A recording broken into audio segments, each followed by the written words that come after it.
Namaste students, welcome back to our channel, our Master English course.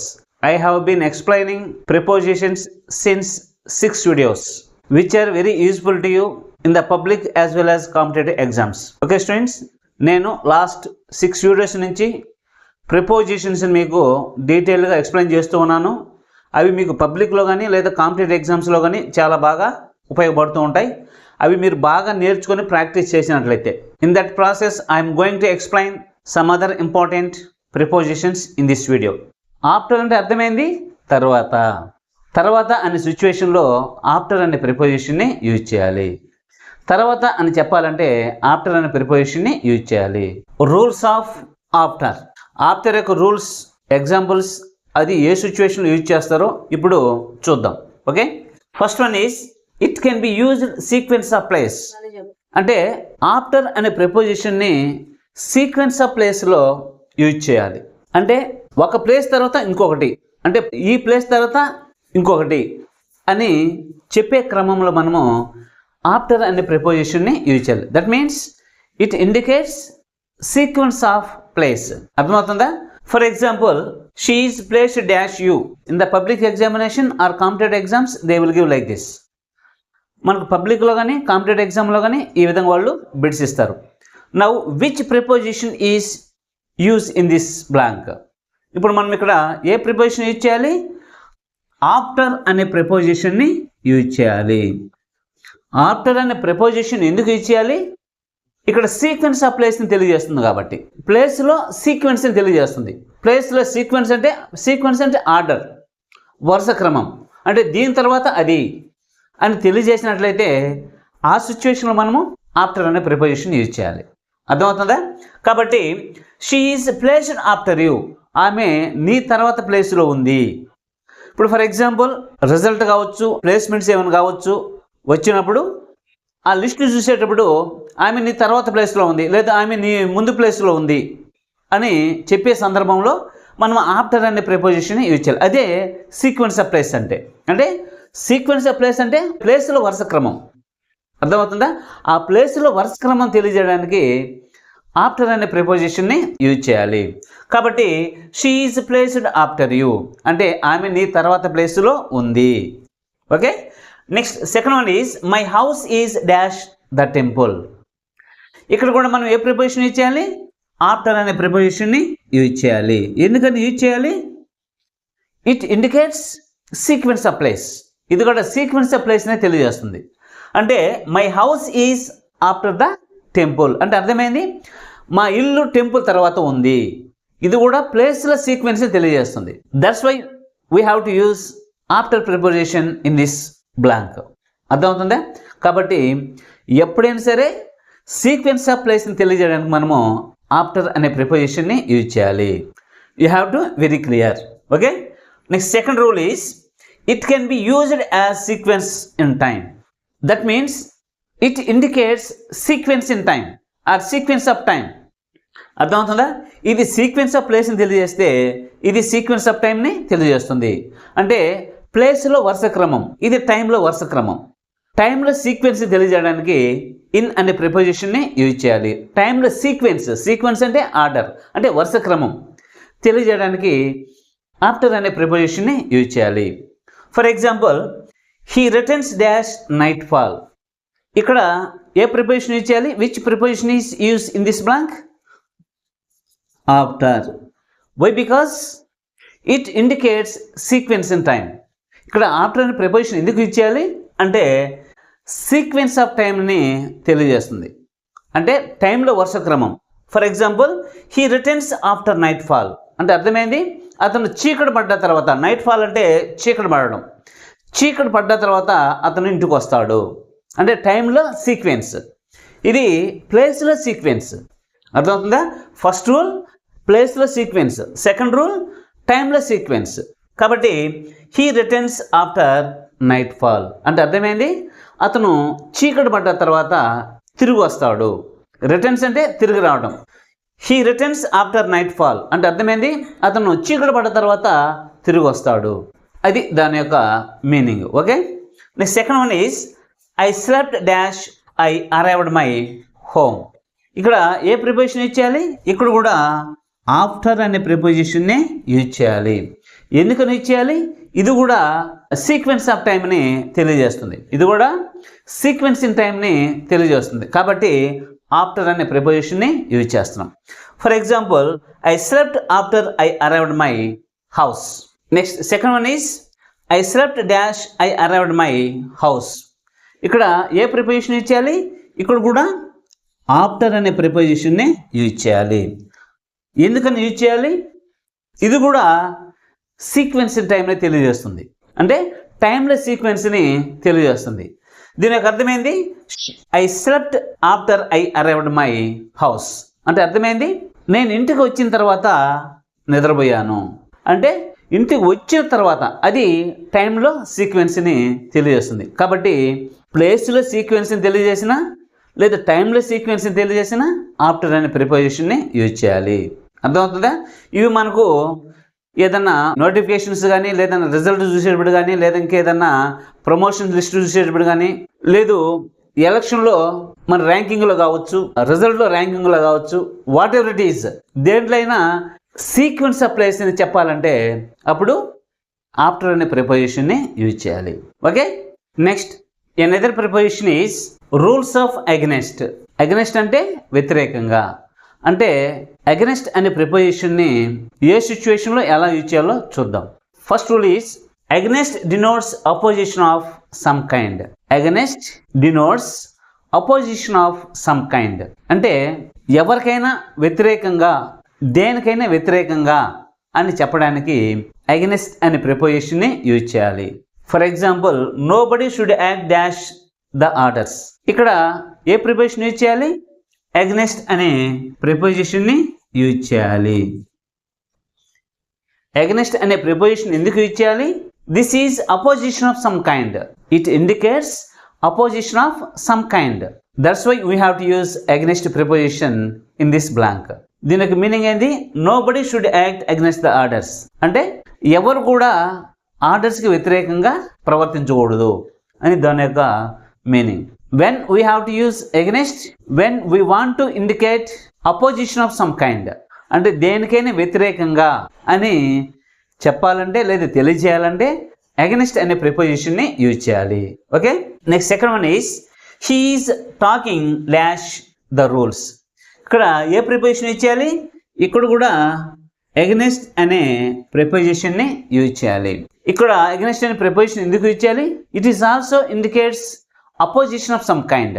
ఇది కూడా వ్యతిరేకంగా అని తెలియజేస్తుంది కాబట్టి మనం ఇక్కడ అగెనెస్ట్ అనే ప్రిపోజిషన్ యూజ్ చేయాలి. దీని యొక్క మీనింగ్ ఏంది? He is talking against the rules అంటే అతను రూల్స్కి వ్యతిరేకంగా మాట్లాడుతూ ఉన్నాడు. అర్థమవుతుందా?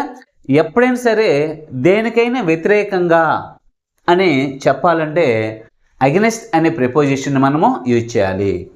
Okay. When we have to use against preposition when we want to indicate opposition of some kind. ఎప్పుడైనా సరే దేనికైనా వ్యతిరేకంగా అని చెప్పాలంటే అగెనెస్ట్ అనే ప్రిపోజిషన్ని ఆ సిచ్యువేషన్లో మనము యూజ్ చేయాలి. You have to remember. Okay. Next another preposition is beyond. Beyond means అవతల. బియాండ్ మీన్స్ అవతల. బియాండ్ అనే ప్రిపోజిషన్ని ఏ సిచ్యువేషన్లో ఎలా వాడాలో చూద్దాం. First one is it indicates out of something. దేనికైనా అవతల ఉంది, దేనికైనా మించిపోయి ఉంది. అవుట్ ఆఫ్ సంథింగ్ లేదా అవుట్ ఆఫ్ అంటే అవతల ఉంది, దేనైనా మించిపోయి ఉంది అని చెప్పడానికి బియాండ్ అనే ప్రిపోజిషన్ని యూజ్ చేయాలి. అర్థమవుతుందా? For example, this is dash my understand. ఇక్కడ ఏ ప్రిపోజిషన్ యూజ్ చేయాలి? బియాండ్ అనే ప్రిపోజిషన్ని యూజ్ చేయాలి. ఎందుకు యూజ్ చేయాలి అంటే ఇది ఏం తెలియజేస్తుంది? Out of understand. Out of understand గురించి తెలియజేస్తుంది. కాబట్టి ఇక్కడ బియాండ్ అనే ప్రిపోజిషన్ని యూజ్ చేయాలి. This is beyond my understand అంటే ఇది నేను అర్థం చేసుకోలేని విధంగా ఉంది. అంటే అది నేను అర్థం చేసుకోవడానికి మించిపోయింది అన్నమాట. నా యొక్క అండర్స్టాండింగ్కి అవతల ఉంది. అలాంటి సిచ్యువేషన్లో బియాండ్ అనే ప్రిపోజిషన్ యూజ్ చేయాలి. బియాండ్ అంటే అవతల, అవుట్ ఆఫ్ సంథింగ్, దేనికైనా మించిపోయి ఉన్నట్లయితే అప్పుడు బియాండ్ అనే ప్రిపోజిషన్ని యూజ్ చేయాలి. Okay. Next second one is this sentence is dash his knowledge. ఇక్కడ ఏ ప్రిపోజిషన్ యూజ్ చేయాలి? ఇక్కడ కూడా బియాండ్ అనే ప్రిపోజిషన్ని యూజ్ చేయాలి. బియాండ్ అనే ప్రిపోజిషన్ ఎందుకు యూజ్ చేయాలి? This is also indicates out of something. This is also indicate out of knowledge. This is indicates out of my understand. This is indicates out of his knowledge. అర్థమవుతుందా? ఇది నేను అర్థం చేసుకునే విధంగా ఉంది అంటే నేను అర్థం చేసుకోవడానికి మించిపోయి ఉంది అనమాట, అది హార్డ్గా ఉంది అని చెప్పేటప్పుడు ఇక్కడ బియాండ్ అనే ప్రిపోజిషన్ యూజ్ చేసాం. ఇక్కడ అతని యొక్క నాలెడ్జ్కి మించిపోయి ఉంది, ఇది అతని యొక్క నాలెడ్జ్కి మించిపోయి ఉంది, అతని నాలెడ్జ్కి అవతలు ఉంది అంటే it is out of his knowledge. That's why we have to use beyond preposition in this blank. దీని యొక్క అర్థమైంది, this sentence is beyond his knowledge అంటే ఈ సెంటెన్స్ అతని యొక్క నాలెడ్జ్కి మించిపోయి ఉంది, అతని యొక్క నాలెడ్జ్కి అవతలు ఉంది. అర్థమవుతుందా? ఏదైనా సరే అవుట్ ఆఫ్ సంథింగ్, ఒక దానికి మించిపోయి ఉంది అని చెప్పడానికి మనము బియాండ్ అనే ప్రిపోజిషన్ని యూజ్ చేయాలి. Okay, next another preposition is rules of across. Across అంటే అర్థమైంది అడ్డంగా. అక్రాస్ అనే ప్రిపోజిషన్ని ఏ సిచ్యువేషన్లో ఎలా యూజ్ చేయాలో చూద్దాం. First rule is it is used in the sense of horizontally. Across is used in the sense of horizontally అంటే అడ్డంగా అని చెప్పే సిచ్యువేషన్లో అక్రాస్ అనే ప్రిపోజిషన్ మనము యూజ్ చేయాలి. అర్థమవుతుందా? అడ్డంగా అని చెప్పడానికి అక్రాస్ అనే ప్రిపోజిషన్ని యూజ్ చేయాలి. For example, the old man walked dash the road. ఈ 2 బిట్స్ ఇంటర్మీడియట్ పబ్లిక్ ఎగ్జామ్లో ఇవి రిపీటెడ్గా వస్తూ ఉంటాయి. In the public examination they will give like this. అంటే నేను ప్రతిసారి ఈ బ్లాంక్లో మనము ఏ ప్రిపోజిషన్ యూజ్ చేయాలి లేదా పబ్లిక్లో కాంపిటేటివ్ ఎగ్జామ్స్లో బిట్స్ ఈ విధంగా ఇస్తారు అని ఎందుకు చెప్తూ ఉంటానంటే, మనకు పబ్లిక్లో కానీ కాంపిటేటివ్ ఎగ్జామ్స్లో కానీ బిట్స్ ఇచ్చేటప్పుడు ఈ విధంగా పాయింట్స్ రాసి దాని తర్వాత బిట్స్ ఇవ్వరనమాట. They only give examples. After that we have to decide which preposition will be use in that blank. అర్థమవుతుందా? అంటే వాళ్ళు ఆ విధంగా చేసినప్పుడు మనం ఏం చేయాలి, మనం అర్థం చేసుకున్న తర్వాత ఆ బ్లాంక్లో ఏ ప్రిపోజిషన్ యూజ్ చేయాలో మనం డిసైడ్ అవ్వాలి. అర్థమవుతుందా? కాబట్టి నేను ఆ విధంగా చెప్తూ ఉంటా. ఇప్పుడు ఈ బ్లాంక్లో మనం ఏ ప్రిపోజిషన్ యూజ్ చేయాలి? అక్రాస్ అనే ప్రిపోజిషన్ని యూజ్ చేయాలి. అక్రాస్ అనే ప్రిపోజిషన్ యూజ్ చేయాలి. అక్రాస్ అనే ప్రిపోజిషన్ ఎందుకు యూజ్ చేయాలి? The old man walked dash the road అని బిట్స్ ఎక్కడైనా చూశారంటే అక్కడ అక్రాస్ అనే ప్రిపోజిషన్ మీరు యూజ్ చేయాలి. మీకు కాంపిటేటివ్ ఎగ్జామ్స్లోకి వెళ్తే అక్రాస్ ఇస్తాడు, అలాంగ్ ఇస్తాడు. అంటే మల్టిపుల్ చాయిస్లో ఉంటాయి కదా, కాబట్టి అలాంగ్ ఇస్తారు. మీరు ఏం చేయాలంటే అక్రాస్నే చూజ్ చేసుకోవాలి, అక్రాస్నే ఆన్సర్గా ఎంచుకోవాలి.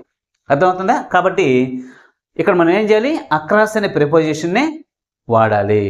Next second one is the bridge was built dash the river. ఇక్కడ ఏ ప్రిపోజిషన్ యూజ్ చేయాలి? ఇక్కడ కూడా అక్రాస్ అనే ప్రిపోజిషన్నే యూజ్ చేయాలి. అక్రాస్ అనే ప్రిపోజిషన్ ఎందుకు యూజ్ చేయాలి?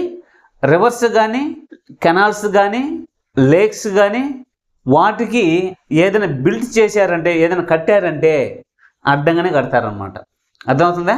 అంటే నదులకు కానీ కాలువలకు కానీ సరస్సులకు కానీ వంతెన కట్టారంటే అది అడ్డంగానే కడతారు. కాబట్టి the bridge was built dash the river అన్నప్పుడు అక్రాస్ అనే ప్రిపోజిషన్నే యూజ్ చేయాలి. దీని యొక్క అర్థమైంది, the bridge was built across the river అంటే బ్రిడ్జిని నదికి అడ్డంగా నిర్మించారు లేదా నదికి అడ్డంగా కట్టారు అని దాని యొక్క మీనింగ్. అర్థమవుతుందా? అంటే అక్రాస్ అనే ప్రిపోజిషన్ ఎప్పుడు యూజ్ చేయాలి? అడ్డంగా ఉంది లేదా అడ్డంగా అని చెప్పడానికి అక్రాస్ అనే ప్రిపోజిషన్ మీరు యూజ్ చేయాలి. Okay okay students, with this video I just have completed an important topic of prepositions. ఈ వీడియోతో మనము చాలా ఇంపార్టెంట్ అయిన ప్రిపోజిషన్స్ అనే టాపిక్ని కంప్లీట్ చేసుకున్నాం. మ్యాక్సిమం మనకు పబ్లిక్లో కానీ లేదా కాంపిటేటివ్ ఎగ్జామ్లో కానీ వచ్చే ప్రిపోజిషన్స్ అన్నింటిని కూడా కవర్ చేసాం. అదేవిధంగా కొంతమంది కామెంట్స్లో అడిగారు ఈ ప్రిపోజిషన్ చెప్పండి సార్ అని, వాటిని కూడా మ్యాక్సిమం అన్నీ కవర్ చేసాం.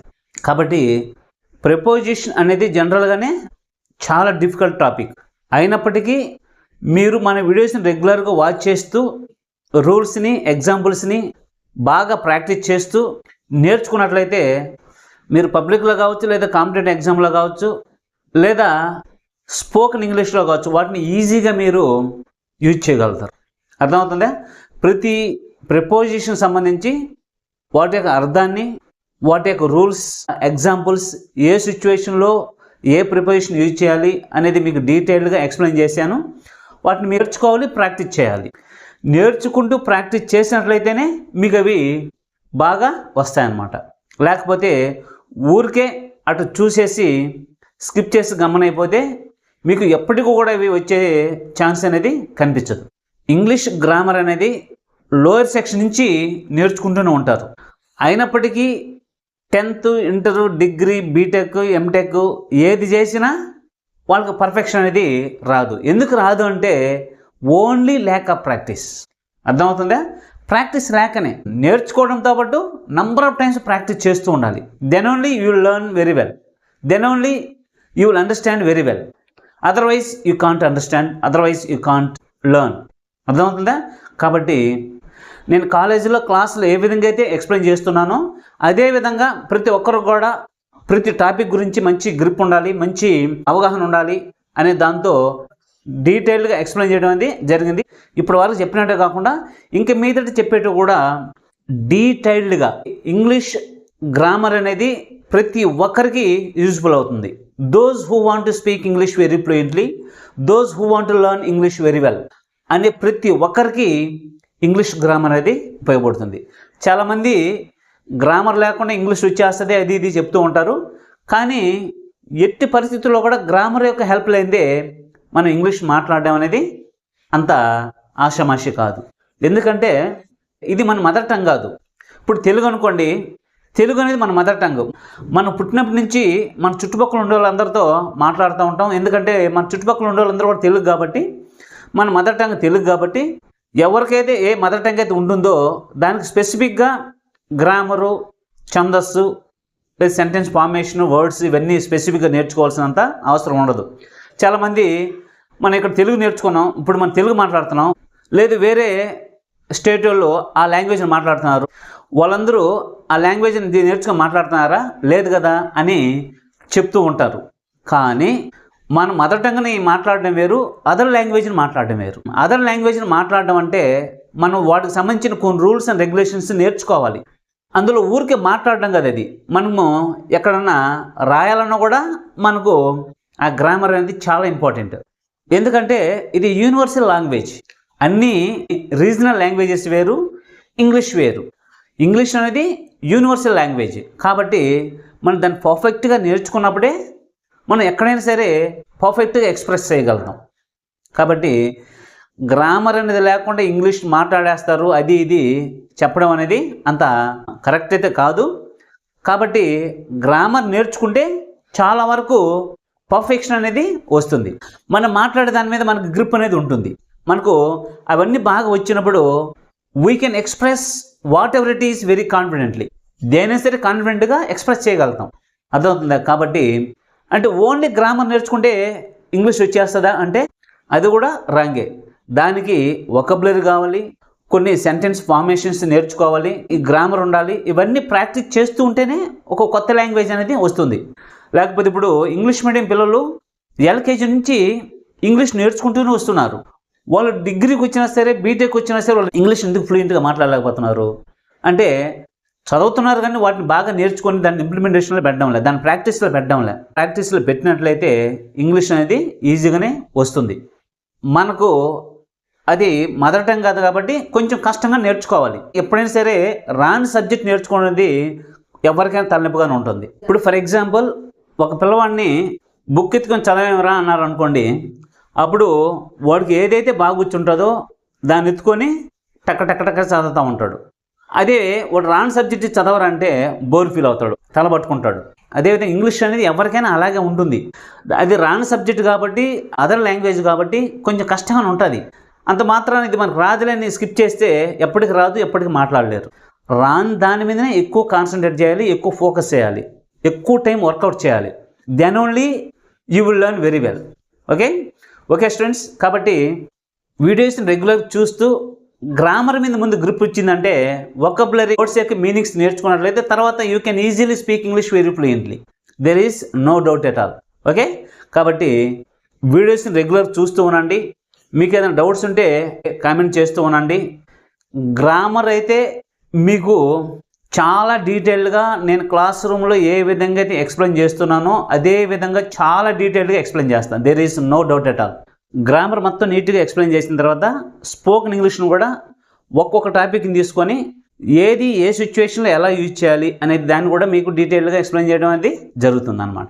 అయితే మనకు గ్రామర్ వస్తేనే స్పోకెన్ ఇంగ్లీష్ వస్తుందంటే అది జరగదు. దాంతో వొకాబులరీ ఉండాలి, కొన్ని సెంటెన్స్ ఫార్మేషన్ చేసుకుంటూ వెళ్ళాలి. ఇవన్నీ నేర్చుకున్న తర్వాత మనకు ఇంగ్లీష్లో గ్రిప్ అనేది వస్తుంది అనమాట. Okay students, see later in the next video. Thank you for watching. వీడియోని లైక్ చేయండి, సబ్స్క్రైబ్ చేయండి, పక్కనే ఉన్న బెల్ ఐకాన్ని క్లిక్ చేయండి.